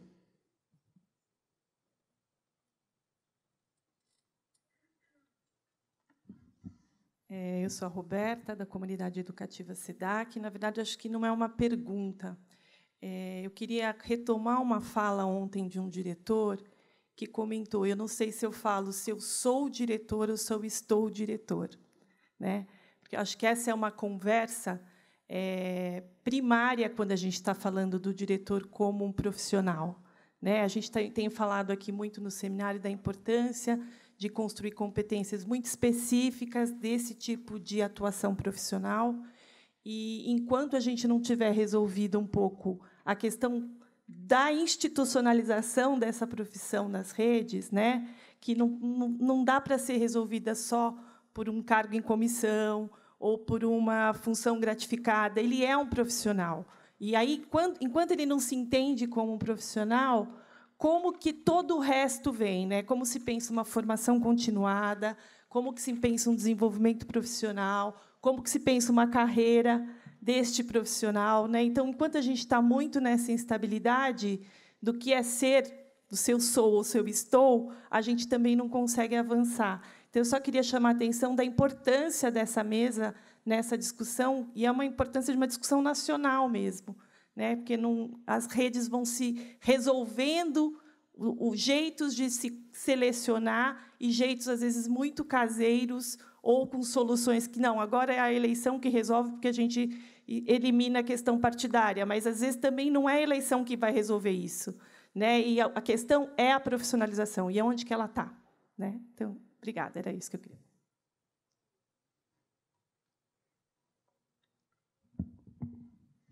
Boa tarde. Professor Isaac, lá do Cariri Cearense, da cidade de Caririaçu. A minha pergunta vai para você, Cláudia. E vai complementando o que a colega falou ali agora há pouco, que me antecedeu, antes da outra colega aqui, que é justamente em relação a esses investimentos, né? A gente tem uma série de agravantes aí no quadro político nacional, e um deles é essa emenda constitucional, que foi aprovada recentemente, que congela gastos sociais pelos próximos 20 anos. A minha pergunta é, vocês que estão em cargos majoritários, que acompanham mais de perto e fazem esse contato direto com o CONSED, qual é a previsibilidade de investimentos reais em relação a esses cursos de formação de gestores? Eu sei que a União entra com a complementação, que os estados precisam dessa complementação para colocar em prática, e me vem à mente aqui uma fala muito apaixonada, defendida pela Priscila, o ano passado, no Seminário Internacional de Formação Docente, lá na Câmara dos Deputados. E a fala da Priscila contemplava justamente o seguinte: a gente precisa atrair os melhores. Eu acredito que para a gestão, para a direção de escola, também a gente precisa que sejam os melhores, né? E para atrair os melhores, a gente precisa, além desses cursos de formação, a gente precisa de salários realmente atrativos. E a minha pergunta vai nessa linha: qual é a previsibilidade de vocês que estão nesses cargos majoritários, que acompanham mais de perto essas movimentações, em relação a isso? Vai afetar? Como é que continua essa questão dos investimentos nessa área, mais precisamente na formação, nos cursos de formação de diretores? É isso. Bom, então, com isso a gente finaliza, né, Mirela? Ah, tem mais uma. Tá, desculpa. São 4. Tá. Bom dia. Meu nome é Antônio de Pádua, eu sou de Teresina, no Piauí, sou gestor. Estou muito feliz de estar aqui. E uma coisa me impressionou, aqui vendo as falas desde ontem, é a questão das secretárias de educação de vários estados, né, serem mulheres, né? Isso é muito bom, geralmente esses cargos de gestão, né? Parabéns por o empoderamento da mulher, né?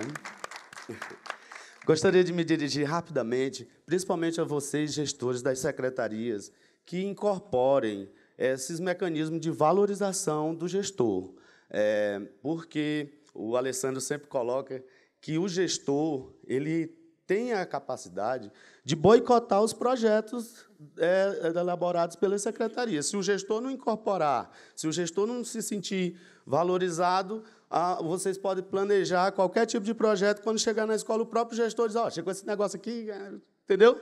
Então, eu acho que é importante que incorpore, porque eu sei, você assume uma gestão dessa, você tem escola para reformar, tem merenda escolar, é tanta demanda, e eu quero acrescentar mais uma, a valorização do diretor de escola, porque ele tem esse poder de ou levantar, incorporar e implantar, porque ele é o executor dos projetos, mas ele também pode boicotar, se atarefar demais.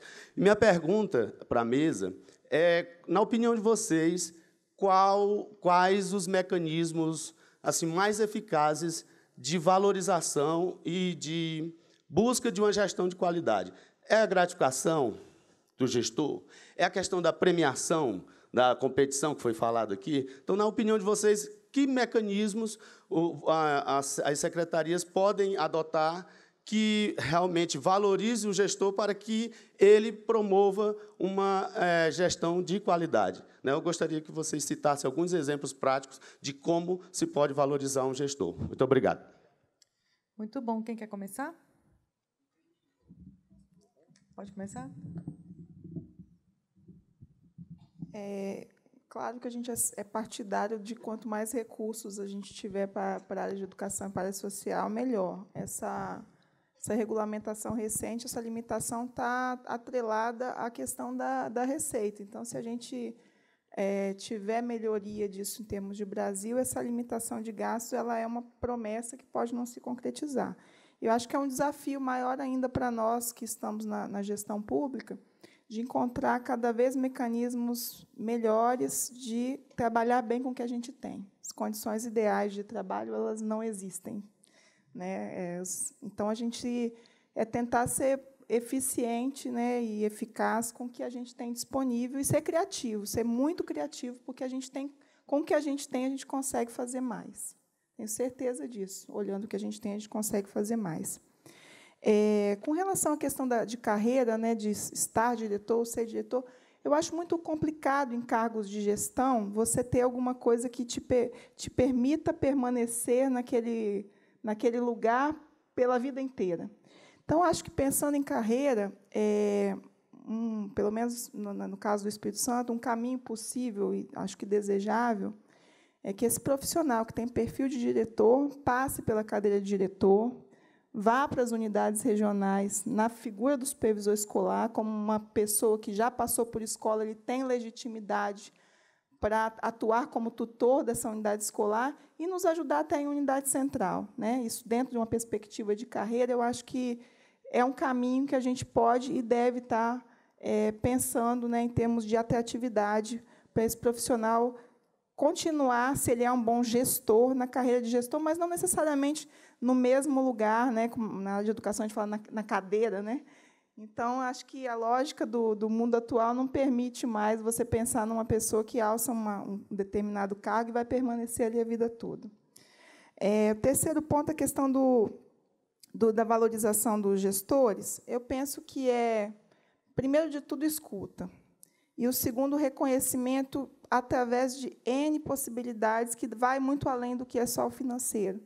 Ele falando, eu me lembrei, a gente tem na secretaria 3 grupos de WhatsApp. O Espírito Santo é pequeno, então a gente pode se dar o luxo disso. Diretores do Norte, da Grande Vitória e do Sul. E a gente conversa diariamente com eles, né? E temos a possibilidade de fazer reuniões sistemáticas com esses diretores, até reunindo todos 2 vezes por ano, como a gente faz, e regionalmente até mais vezes. E a gente apresentou o calendário de matrícula e uma diretora falou assim, mas, olha, não está legal isso, coloca 3 dias antes. E eu fiquei impressionada depois no grupo, aí ela, de fato, que ela tinha colocado a gente em unidade administrativa, eu não tinha parado para pensar. E na hora ela falou, não, diretora, a gente vai analisar, eu acho viável, não posso dar um retorno aqui agora. E depois eu achei interessante no grupo, eles discutindo entre eles, o quanto aquilo para ela foi, e para os grupos, como representantes, o quanto aquilo foi valoroso para ela ter trazido uma sugestão e aquilo ter sido incorporado à política pública. Então, muitas vezes, são coisas muito simples de valorização que a gente pode fazer mais no dia a dia, visitar uma escola que, enfim, está fazendo uma coisa bacana, fazer encontros para compartilhamento de boas práticas. Então, vai muito além do que é só a remuneração. Claro, quando a gente encontra mecanismos mais, entre aspas, inteligentes de fazer a remuneração, você consegue também usar isso a favor da valorização.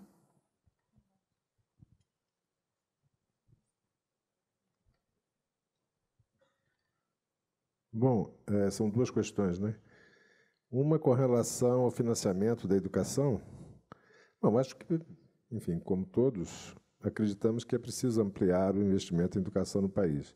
É claro que a PEC é um obstáculo para isso. Imagino que, em algum momento, ela vai ser revista pelo Congresso Nacional. Parece uma decisão equivocada. A ampliação desse investimento ela tem impacto na gestão, inclusive ampliando-se a equipe de gestão das escolas. O diretor sozinho não tem condições de exercer todas as funções que nós queremos que o diretor exerça. Para que ele se dedique cada vez mais à gestão pedagógica da escola, a busca de que a escola tenha condições de oferecer a todos a condições de aprendizagem, algumas funções podem ser exercidas por funcionários, servidores mais especializados dentro da escola, mas para isso você precisa ter uma equipe um pouquinho maior. Além disso, a valorização dos profissionais, de modo geral, tanto do corpo docente quanto da equipe de gestão, precisa de recursos. Há, é claro, ineficiências que precisam ser resolvidas, mas a ampliação do investimento em educação é um tema da agenda política brasileira. Eu acho que, inevitavelmente, será objeto de tratamento nos próximos anos com o rigor necessário. Com relação à natureza pública da educação, a educação é um bem público e os seus benefícios não são sentidos apenas pelos indivíduos, são sentidos pelas comunidades, pela sociedade. E cabe ao poder público acompanhar, enfim, o que é realizado na educação pública. As instituições privadas que oferecem educação têm que ter suas atividades acompanhadas pelo poder público, e hoje nós não temos estruturas que sejam capazes de fazer isso.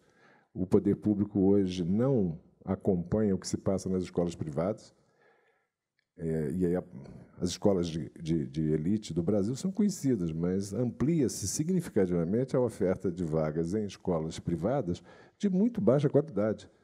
E não há qualquer mecanismo de acompanhamento e de estabelecimento de padrões de qualidade na oferta da educação básica. Então, como discute-se aqui formação de gestores, os objetivos da educação que estão sendo buscados em escolas públicas e particulares devem ser alinhados. A escola particular não persegue objetivos que não sejam de natureza pública. Então, o fortalecimento dos mecanismos de acompanhamento, fiscalização e avaliação das ações das instituições educacionais, isso é uma atribuição do setor público que não pode ser diminuída. Só isso. Enfim, acho que não tem mais nada, não. A gratificação. Os mecanismos mais eficazes, né? Eu acho que é uma combinação disso que a Andressa falou. Gratificação, reconhecimento e sensação de pertencimento a uma rede, né? Você se sentir sozinho numa escola, abandonado por todos, é uma infernal. Você tem que ter com quem conversar, com quem discutir, com quem desenvolver projetos, buscar soluções. O isolamento do diretor é uma situação terrível. A gratificação é essencial, porque, afinal, é uma dedicação exclusiva. Mesmo que não esteja na norma, ela é exclusiva. Se alguém assume a direção de uma escola, não faz mais nada. E terceiro, reconhecimento, né? Porque todo mundo quer ser amado, né? Então, se você faz a sua atividade e não é reconhecido por ninguém, não há santo que consiga, né? Então, obviamente, eu acho que é uma combinação dessas três variáveis e a política educacional deve ser capaz de assegurar formas de realização progressivas, né, desse tipo de criação desse tipo de ambiente. Obrigado a todos. Que acabou, não é isso? Você vai falar, mas é a última fala nossa. Muito agradeço, então, o convite e as perguntas que foram feitas. Então, eu, assim, me sinto muito contemplada com o que já foi dito, mas quero destacar que o CONSED, não é, o Conselho dos Secretários Estaduais de Educação, tem feito um trabalho bem importante, na minha avaliação, com os grupos de trabalho. Né? Isso é uma avaliação que temos feito, inclusive, no âmbito do CONSED, contando com diversos parceiros, inclusive o Instituto Unibanco. O CONSED tem feito um trabalho de produção, de muitas reflexões, de construção de documentos, de entregas de produtos, nas mais distintas áreas, desde a reforma do ensino médio, as questões da BNCC, o tempo integral, o financiamento, a gestão, que é um grupo de trabalho que está sendo redesenhado, não é, neste momento, e acho que é de uma pertinência esse seminário, inclusive, para a gente pensar. É muito bom que Cecília está aqui, está desde de ontem, e ela foi alguém muito importante nesse grupo de trabalho da gestão. E há isso para dizer, não é, dos grupos, inclusive na área de formação, que foi um grupo de trabalho que eu tive a oportunidade de estar muito próxima, porque fui, junto com Cecília, coordenadoras, enfim, patrocinadoras desse GT pelo CONSED, o Todos Conosco, não é? E é um GT que começou e já entregou um produto, que são diretrizes para a formação de professores. E isso para dizer que, sobre os dois pontos tocados, financiamento e gestão, o cuidado, o zelo, orientações, pensar nacionalmente a questão da gestão escolar, da gestão da educação, são pontos que, enquanto CONSED, são caros. E tanto é que o GT do financiamento está sendo agora oxigenado e tocado com muita força, porque é um tema que, por tudo que foi dito aqui, é necessário a gente retomar e ofertar até a contribuição enquanto CONSED. Então, dizer aos que fizeram as perguntas e os comentários sobre a questão do financiamento e a questão da gestão e do cuidado que precisa ter com o gestor e da coisa que, se o gestor não quiser, não chega à escola, e que eu sempre vou além e digo que, se o professor não quiser, não chega ao estudante, a gente pode plantar bananeiras, oferecer assim o que há de melhor e que a gente entende que vai ser o melhor, mas se o professor não quiser, não acontece. Isso para dizer que, se quem está na escola não quiser, não vai acontecer. Então, enquanto CONSED, assim, são temas que estão na pauta e que, certamente, brevemente, todos tomarão conhecimento de documentos, de produtos, a partir dessas contribuições desses grupos de trabalho que tocam nesses temas que foram abordados aqui. E, realmente, que bom que há muitas secretárias, mas ainda há mais secretários, não é? Obrigada pela audiência, gente. E foi muito bom compartilhar com vocês também aqui. Tá? Obrigada. Bom, então, com isso, a gente encerra essa última mesa da manhã. A gente volta à tarde, né, Ricardo? Que horas que a gente volta, Mirela? 14h, então todo mundo tem aí 1 hora de almoço. Quero agradecer a alegria de poder mediar esse painel. Vocês foram muito fáceis de mediar, ninguém estourou muito tempo. E dizer que, olha, um pouco no tom das últimas perguntas, O maior erro histórico do Brasil foi o descaso com a educação. Acho que se a gente está nesse ponto atual de crises múltiplas e sobrepostas, é porque a gente nunca deu a devida importância para a educação. Isso tem a ver com toda a sociedade participando. Então, acho que o fato do Instituto Unibanco e de outras organizações, de ter uma sociedade mais ampla debatendo a educação, é fundamental para a gente deslocar essa prioridade da educação para o centro do nosso projeto de nação. Então, muito obrigada a todos. Espero revê-los muito em breve. Tá bom.